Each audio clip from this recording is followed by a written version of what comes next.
பழுத்த பரங்கிக்காய் மேல் தோலை கம்ப்ளீட்டாக எடுத்துகிட்டு கேரட் சத்திரக்கட்டையில் வச்சு நல்லா பூ மாதிரி துருவிக்கணும்.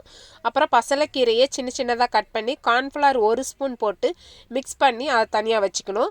இப்போ துருவிய பரங்கிக்காய், பொடிசாக கட் பண்ண பச்சை மிளகாய், இஞ்சி துருவல், அப்புறம் வெங்காயம் பொடிசாக கட் பண்ணது, கடல மாவு வந்து ஒரு 4 ஸ்பூனு, அரிசி மாவு 1 ஸ்பூனு, தேவையான அளவு உப்பை போட்டு சொட்டு தண்ணி சேர்க்க வேணாம். அந்த பரங்கிக்காயில் உள்ள ஈரப்பதமே போதும்.